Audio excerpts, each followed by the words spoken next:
Good morning, everybody, and welcome to International Yoga Day. Oh my goodness, it's finally here. Once a year, it is the most extraordinary opportunity to really think about yoga. Because today on International Yoga Day, it is the opportunity to go deeper into ourselves, to really think about the opportunity of what yoga means. And I wanted to start off this morning by just saying hi and exploring what it means. What does yoga actually mean? Because International Yoga Day was something that was created, back in 2014 as a way to raise awareness of yoga. Fantastic and amazing. But it's something that's been around for literally thousands of years. But when we talk about yoga, we don't just mean the physical asana, sitting on a yoga mat doing your pranayama or doing the physical postures. What we talk about with yoga is the direct translation of yoga means to unite. Yoga means to unite. Now, uniting with what?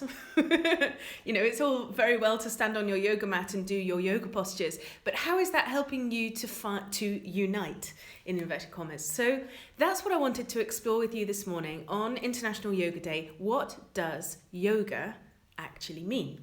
So it's been interpreted here in the West as being going to a yoga class once a week, and you're able to work with your physical body, your mental body, your emotional body, and you're standing on a yoga mat in a class once a week, or you're doing your practice at home. But the thing is, what does it mean to then take that just a little bit further? Because when we start standing on a yoga mat, what we're actually doing is creating a space. We're creating a place where we can settle into the present moment. And that's what yoga really means. It's to find a place of inner connection and inner stillness. And therefore, when we can put things aside to create space and time for ourselves, that is the most important thing. And this week, when I have been thinking about today and what I would love to share with you, I was working with the concept of coming into the present moment, because to find a place of connection, it's not something that you go out and you shop for. It's not something you go down to the supermarket and say, yes, I'd like a bag or a kilo of connection, please. Connection meaning love or inspiration, joy, all of those wonderful emotions that when you feel connected, you feel inside of yourself that there's nothing else that you'd rather be doing. That's that place of equanimity, a place of stillness within yourself. So it's not something to go and buy, it's something to seek. It's something to find within ourselves. So it doesn't matter if you don't have a practice where you're standing on the mat. It's about finding your place of connection. And for some of us, that's through meditation. Some of us, that's through walking through the countryside. For some of us, it's about finding a place of deep inner stillness. For still others of us, it's about a place of service, of savor, like volunteering, or that's where you find your sense of connection, either just to yourself, but more importantly, where are you finding that connection to others, to humanity? And how are you finding that connection to nature? How are you finding that connection to the whole web of life, the whole ecosystem of this planet? That's where you're trying to find your connection, not just with you and yourself, but how do you expand that connection into your embrace, if you like, of humanity and of others? So that's really a crucial factor. How do you find that? And you can't do that unless you can slow down those thoughts, unless you can find a place of equanimity in yourself. Because let's face it, if you're feeling a bit depressed, and you can kind of feel what that might feel like, you kind of crunch over the shoulders and you feel a little bit lethargic, you're not going to have those elevated thoughts of connection.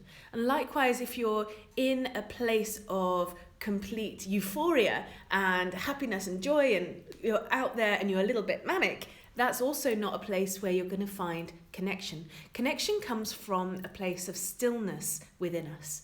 So we have to actually try and let go of the various emotions that are pulling us one way or the other way and come back to a place of equanimity, a place of balance, because that is where the present moment is. Because when you're in the present, you're not worrying about the past, you're not thinking about the future, which can often take quite a lot of our energy and our emotions. If you actually watch your thoughts during the day, it's quite extraordinary how much time is focused on either the past or the future. So how can you bring yourself into this present moment in order to create the opportunity for stillness to settle within you, or at least to find that stillness that is already within you? And that is one of the secrets, if you like, of life. It's not out there, it's right here, it's with you in this present moment.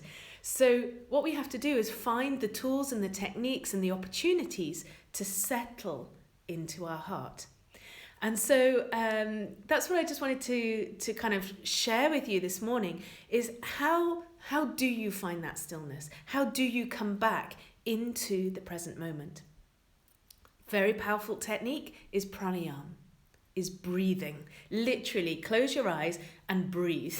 It's not hard, but if your mind is scattered, it's actually quite hard to bring yourself into focus and concentration.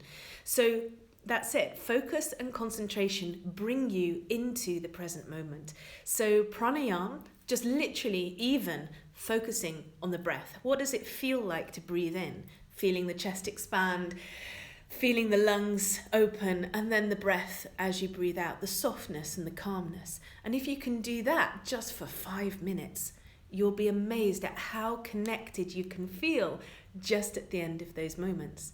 Now, for all of you, that connection is going to be a little bit different. How do you bring yourself into the present? For some of you, just lighting a candle, a very simple act of creating light in your life and then just focusing on that candle. Or when you're out in nature and just observing nature around you, how the wind is moving the trees, the scent of the buddleia or the elderflower or the roses in the hedgerows. How are you finding your connection? And that's what I'd like you to, a little homework, if you like, for today. Think about and feel into, how do you find your connection to the whole of creation? And if you like, make sure that you put it into the comments, because I'd love to read your thoughts later. Have a feel and a think and an exploration about how you can bring more awareness into your day, because awareness also brings you into this present moment.